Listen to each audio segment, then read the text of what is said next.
Sanskrit for all exam की 17वीं कक्षा में आपका स्वागत है। आज हमने लिया है टॉपिक वृद्धि संधि। वृद्धि संधि का सूत्र आप लोगों से पूछा जाएगा तो आप सीधे बताइएगा वृद्धि रेचि। वृद्धि रेचि, वृद्धि स्वर के अंतर्गत कौन कौन से आते हैं स्वर, तो आप बताएंगे अय और औ। ये वृद्धि के अंतर्गत आते हैं अय और औ। अब यहाँ पे वृद्धि में अय और औ की उत्पत्ति कैसे होती है, तो आपको मालूम होना चाहिए कि यदि अ आ के बाद ए या अय आए तो अय हो जाता है, अय हो जाता है, अय से बड़ा नहीं कोई होगा। और वृद्धि मतलब बड़ा, अ आ के बाद अगर ओ औ आए तो अ हो जाता है। यह दो बातें आप ध्यान में रखिएगा।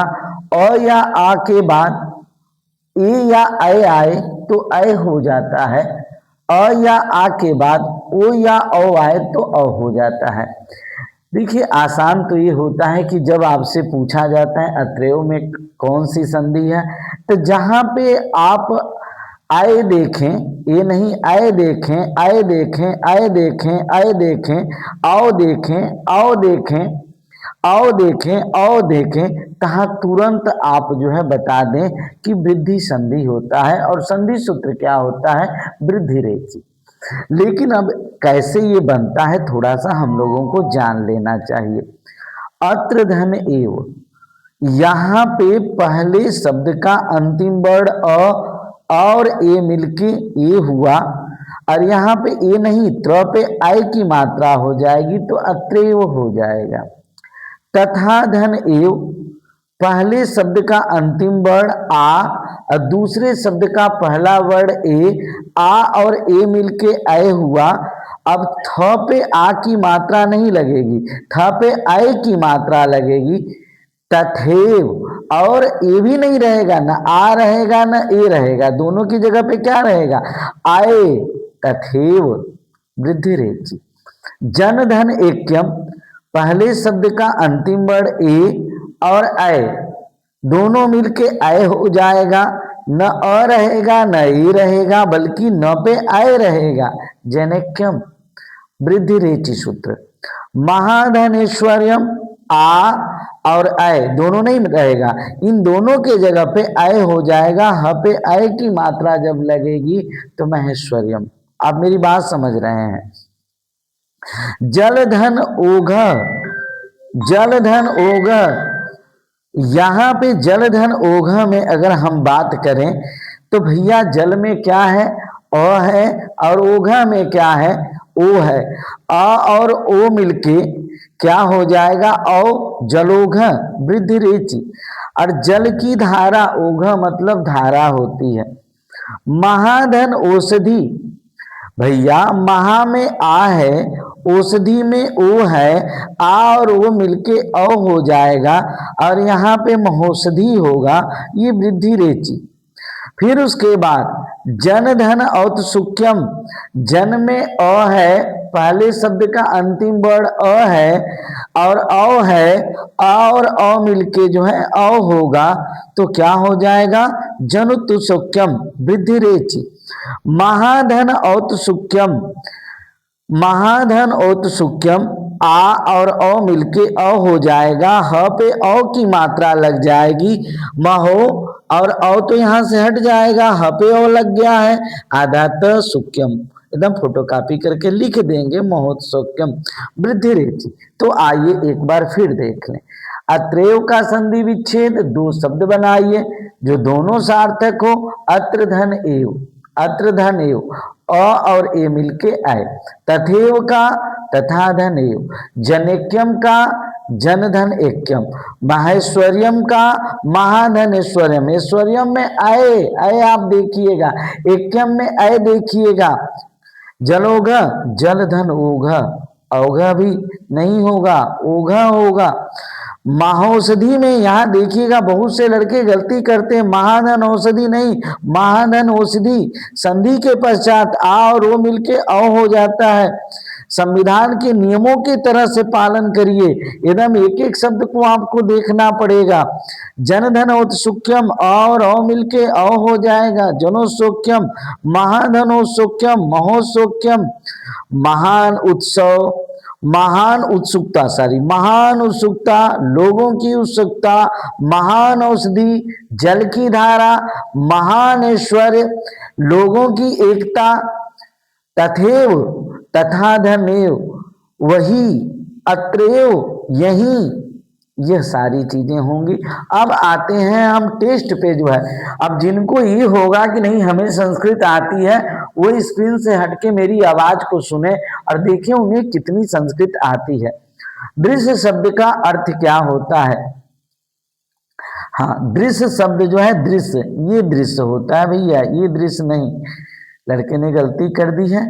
दृश्य, दृश्य शब्द का अर्थ क्या होता है? देखना होता है। पूछा गया है पेपर में, पठामी धातु रूप किसका है? पठ धातु का है। किस लकार का है? लट लकार वर्तमान काल। अगर आपको रूप मालूम है तो पठ धातु का लट लकार वर्तमान काल का रूप पढ़िए। पठति पठतः पठन्ति, पठसि पठतः पठत, पठामि पठावः पठामः। बहुत इंपॉर्टेंट, अगर आप पढ़ दिए हैं तो बहुत। ये तीसरा प्रश्न था टेस्ट का। चौथा प्रश्न, सह पठामी क्या सही है? आप कहेंगे नहीं सर, सह पठामी सही नहीं है, अहम पठामी होगा, मैं पढ़ता हूं। सह तो उसके साथ तो प्रथम पुरुष वाला लगेगा, सह पठति, तो पठता, ते पठन्ति, सह पठति शुद्ध होगा, तो पठता शुद्ध होगा, ते पठन्ति शुद्ध होगा, त्वम पठसि शुद्ध होगा, युवाम पठता शुद्ध होगा, युवम पठत शुद्ध होगा, अहम पठामी शुद्ध होगा, आवाम आम आवाम आवाम पठावा शुद्ध होगा, वयम पठामा शुद्ध होगा। मोहन गच्छति, आप कहेंगे हरी सरी तो बिल्कुल सही है, ये तो प्रथम पुरुष के अंतर्गत आएगा। आप तो बताए थे कि सारे संज्ञा और सभी सर्वनाम सिर्फ त्वम और अहम को छोड़ के, अस्मत् युष्मत् को छोड़ के मोहन जाता है। ठीक है। मम सह रमेश गच्छति, मम, मम मैं आपको बता चुका हूं बेटा, अहम, माम, मया, मह्यम, मत, मम, मम मतलब मेरे, रारी रे नानी ने, मम सह मेरे साथ, रमेश गच्छति रमेश जाता है। आप कहेंगे अरे सर बिल्कुल है, मम सह रमेश गच्छति मेरे साथ रमेश जाता है। अब यहाँ पे जिसको आ रहा हो स्क्रीन पे बिना देखे सुन के आंसर दे। उद्योगिनम, हाँ बेटा जब आपकी तैयारी कंप्लीट हो जाए दोबारा वीडियो आप देखें तो आपको भी स्क्रीन से हटके ही उत्तर देना पड़ेगा, सुन के आपको दोहराना पड़ेगा और ये सारी चीजें एक दिन में आपको खत्म करनी होगी। उद्योगिनम पुरुष, पुरुष सिंह मुपैति लक्ष्मी, इसका अर्थ क्या है? लक्ष्मी सिंह के समान, सिंह के समान, सिंघम उपमयपति सिंह के समान, उद्योगिनम उद्योगी पुरुषों, उद्योगिनम पुरुषम उद्योगी पुरुषों के पास जाती है। आप ही बताइए जो भी उद्यम करेगा, जो भी उद्योगी होगा, लक्ष्मी सिंह के समान उसके पास जाएंगे, शेर के समान। पट धातु का लट लकार का मध्यम पुरुष पूछा है भैया, तो बीच वाला मध्यम पुरुष मतलब बीच वाला, तो आपको मालूम होगा पठति पढ़ता पठंती। आप कहें नहीं सर ये तो ऊपर वाला है, ये तो प्रथम पुरुष है, हम कहेंगे बीच वाला मध्यम पुरुष। आप कहेंगे सर उसमें सी होता है, पठसी पठता पठत। और मैं जब उत्तम पुरुष बोलूंगा तब आप क्या कहेंगे? पठामी पठावा पठामा। तो आपको मालूम होगा बेटा युष्मद शब्द का तृतीया विभक्ति में रूप, तो भैया एक वचन का। आप कहेंगे सर आप तो इसे याद करवाएं, तो हम कहें एक वचन पहले कर लो, फिर द्विवचन कर लो, फिर बहुवचन कर लो। तो भैया क्या होगा? सबसे पहले एक वचन में त्वम, त्वम के बाद त्वया, त्वाम, त्वाम के बाद त्वया, तो हो गया ना तृतीया विभक्ति। और उसमें आप कहेंगे सर उसमें क्या होगा? युवाम, युवाम दो बार, युवाभ्याम, युवाभ्याम 3 बार होता है, तो तृतीया में युवाभ्याम हो गया ना। अब उधर देखिए युवा, युवम है, युष्मान है, युष्मा भी है, युष्मा भी तृतीया में हो गया ना। तो त्वया, युवाभ्याम, युष्मा भी, यह जो है युष्म शब्द का तृतीया भी। कुछ लोग इससे भी रूप याद करते हैं, लेकिन बेटा हमको एक वचन पहले याद करते हैं, द्विवचन और बहुवचन। तो इस प्रकार से आप लोगों को रूप याद हो चुका होगा। अब चलते हैं अगले।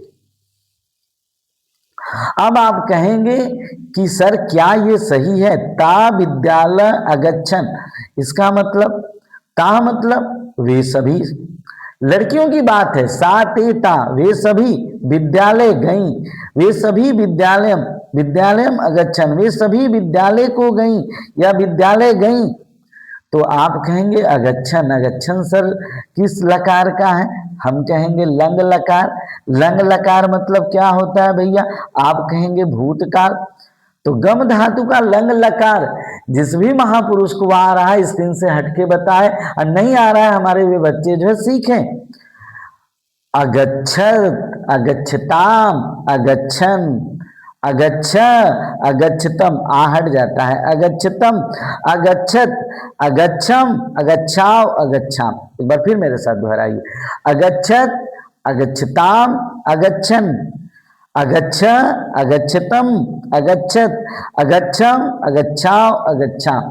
अगर आपको आ रहा है तो बहुत अच्छी बात। अब यहाँ पे बेटा बहुत इंपॉर्टेंट है, आगे उस संधि की जानकारी हम देंगे। पावकह, पावका का संधि विच्छेद क्या होगा? आप कहेंगे पौधन अकह, वर्ण विच्छेद कर लेते हैं। प पे हलंत, फिर जो है क्या है पौधन अकह है ना, तो अ हो जाएगा। अ के बाद अ व्यंजन जो है स्वर के साथ पूरा होगा तो क पे हलंत अह, यह वर्ण विच्छेद हुआ भैया, ये वर्ण विच्छेद हुआ। अब देखिए ये अयादि संधि है। अयादि संधि में औ जो है किस में बदल जाता है? देखिए अयादि संधि में हम आपको बताते चलें, ए जो है अय में बदलता है। किस में बदलता है? अय में। अय जो है किस में बदलता है? आय में। ओ किस में बदलता है? आप कहेंगे औ में।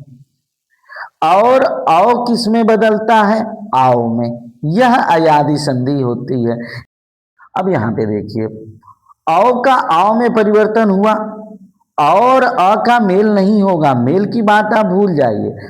औ का आओ में परिवर्तन होगा तो प में आ लगा तो पा हो गया। व ये दोनों मेल नहीं है, इसलिए व में अ लगा तो वह पूरा हो गया, और क में अ है तो कह, पावकह। औ का आओ में परिवर्तन अयादि स्वर संधि होता है, बहुत इंपॉर्टेंट है। अब छ, छ जो है किससे मिलकर बनता है? अगर आपको छतरी वाला छ, क और स से। रमा शब्द का सप्तमी विभक्ति में बहुवचन का रूप, तो भैया रमा का जो है सप्तमी विभक्ति में आप जानते हैं, आपको मालूम होगा, सप्तमी विभक्ति में रूप जो है रमासु होगा। ठीक है। अब सरसों का मतलब क्या होता है? सरसप। संस्कृत में सरसों को सरसप कहते हैं। शरीफा को क्या कहते हैं? स्क्रीन से हट के उत्तर दीजिए। सीताफलम। कटहल को क्या कहते हैं? पनसह। पीपल को क्या कहते हैं? अस्वस्थ। तो भैया ये सारे प्रश्न हैं, और उसके बाद संस्कृत की इसी प्रकार की कक्षा पाने के लिए हमारे चैनल्स को सब्सक्राइब करवाएं। Thanks for watching this class.